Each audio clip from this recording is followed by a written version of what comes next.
With Chris Singleton, I'm John Shelby. Thanks for tuning in, and we've got a good one going here in extra innings.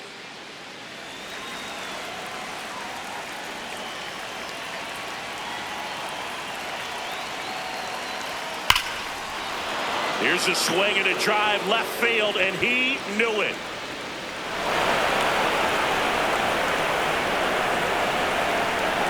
A two-run blast. His first homer of the year, and the Royals take the lead. It's 5-3. You're not going to be able to wipe the smile off his face for a while, Boo. He just changed the game.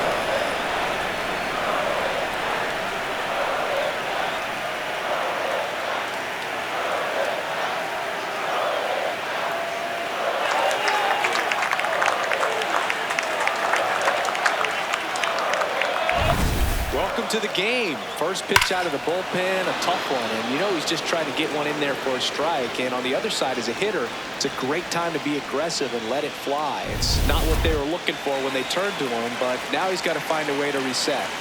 Nick Lofton steps in for the Royals. Swing and a foul out of play. Always exciting to see a leadoff home run in an inning. Kind of gets the offense fired up, and you start to expect a big inning.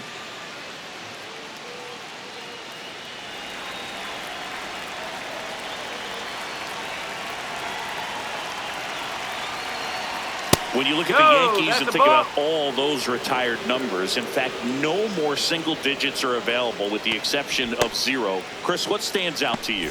Well, for me, it kind of explains why I wore number 80 in spring training with the Yankees. Other than the fact I wasn't going to make the team, you look at it, it is pretty difficult, if you would say, as a guy that gets drafted or signs with that team, to think of, man, how am I going to get comfortable with the new number? Because there's not many options left. Next to the Royals. So many great players have played for the Yankees, the likes of Gehrig and Ruth and DiMaggio and Mantle. And then the other retired numbers that really represent the most recent path of success, led, of course, by number 2, Derek Jeter. Yeah, and obviously the one that stands out the most is that number 2. So many people familiar with the iconic shortstop, Derek Jeter, and the championships that the Yankees won while he was team captain. Just impressive, but no question about it. The history and all of the legacies of the New York Yankees players over the years is very dynamic. Outside, ball 2. I think it's one of the best all time. An art student at UW-Eau Claire created it. It is super creative, and I think one of the better logos we have in the sport. Swings through that one. They call this batter a gamer because he always seems to perform better when it matters most. Who doesn't want a guy like that on your team? Here's a 2-2. Next offering misses down and away. The real threats are coming up. Already given up a home run in this inning. It's going to really have to bear down. And a payoff pitch. Fights it off. He'll see another. It's a tough pitch, but in terms of the best pitch you're going to get to hit in the at-bat, that fastball was down enough where you're going to catch up to one. That's the one. When he elevates, hitters aren't touched it. The 3-2 is off the outside edge, and that is ball 4. And he represents the tying run on base after that hard-fought walk. Here comes the skipper, and we're going to see a pitching change in this spot. David Bednar won't go any further, and the line not closed on him yet as he's responsible for the runners on base. Back with a new pitcher after this. Now pitching for the Will Warren gets the ball now. Just trying to keep this one close here, and this is where a bullpen can give their players a chance to fight back into the game.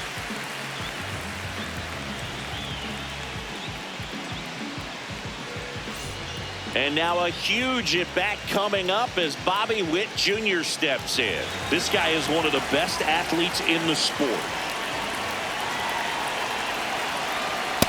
Some hitters are just more confident they can track that first pitch out of the hand of the pitcher. They don't care if they fall behind 0-1.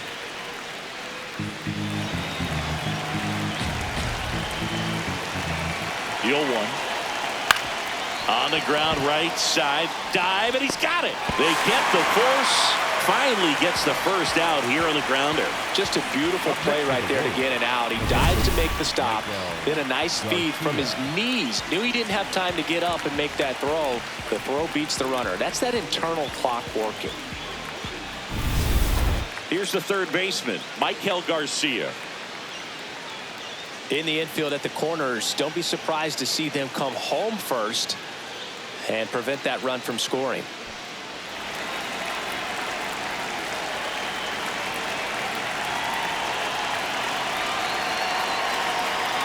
Tap foul at the plate. The Royals trying to break this one open. And here in extra innings. That one fouled off.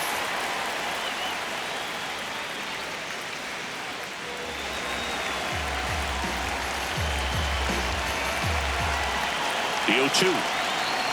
Cuts and misses. It's a strikeout. For so many guys want to hit. And so when you're not given pitches to hit, most guys can get anxious and try to create something that's not there.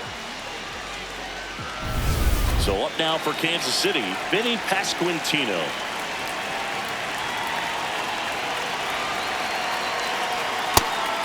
Woo!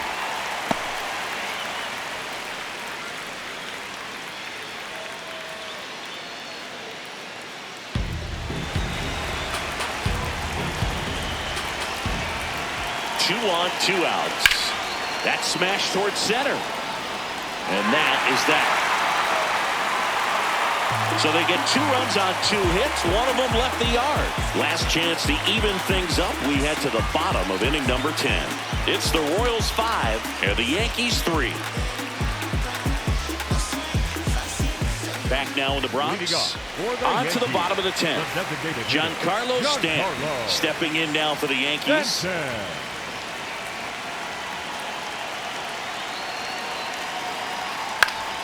And that one fouled off.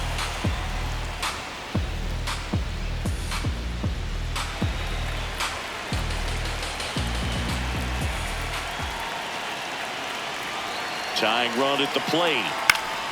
And that one fouled off. So now it's all about protect mode. Try to shorten up. Try to track the ball. Block it if you have to, as far as just a late swing that maybe you're not sure about. But some way, somehow, climb back into this at bat through the count. Got him swinging. Good late cut for the strikeout there. That thing really got in on him, man. You know, the cutter isn't really a huge swing and miss pitch most of the time because it's not really meant to move a whole lot. You're just trying to miss the big part of the barrel and maybe get some weak contact. But that one right there did a whole lot more than that. That was a really good pitch. So now with 1 away and a man at second. And up next for New York, Jazz Chisholm Jr. This one in the air center field. Brings it in. Out number 2.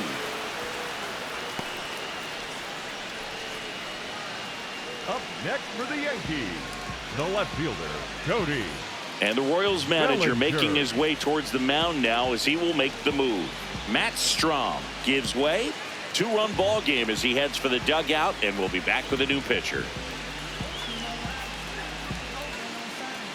Now pitching for the So the Royals bring on a new arm, Carlos Estevez. Pretty big spot he's coming into, trying to strand that runner at second base. So he's going to need to make some quality pitches. He does have first open if he needs to use it. So last chance for the Yankees. Here's the left fielder, Cody Bellinger.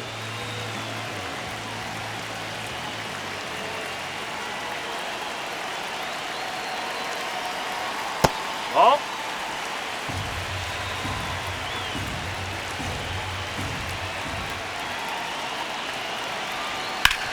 Hard grounder into the outfield for a knock. Runner around third. Here's the throw, but it's offline. He will score, and it's now 5-4. Well, there you go. The RBI machine. Another clutch run scoring at bat. Yeah, he's been so good in these situations. Call it clutch if you want, but his resume speaks for itself. So 2 down, Ben Rice stepping in now for the Yankees. Estevez checks over to first, and he's back. Well, at least you got the pitcher thinking a little bit. You don't want to run yourself out of the ball game. You get thrown out or picked off, it's over. And that's pushed foul off to the left and out of play. If you're a base runner, you've got to stay dialed in here. Look for anything in the dirt. Try your best to get in the scoring position.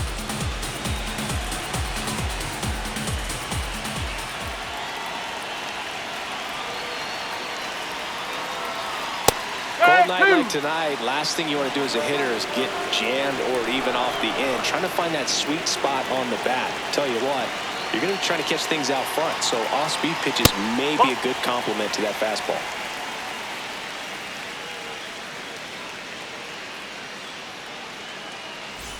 The Yankees with the tying run on at first, and the home team trying to pull it out.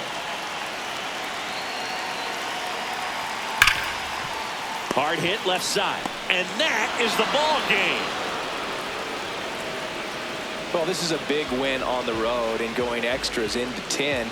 So hard to pull those out, but I think this team did a great job of keeping the crowd out of the ball game late.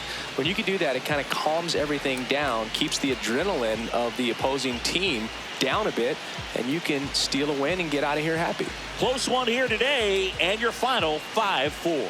A one-run extra inning win for Chris Singleton and our entire outstanding crew here at MLB The Show. I'm John Schaub. Thanks for joining us.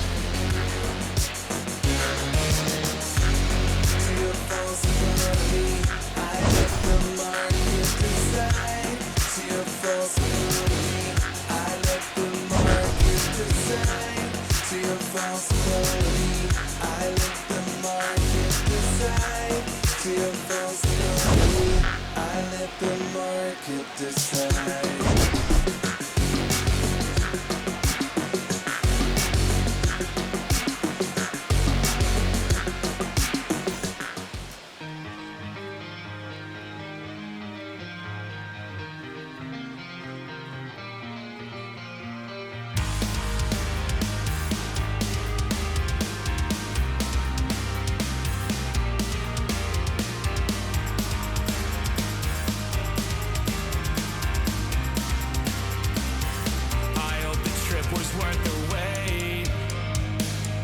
Saw the northern lights today.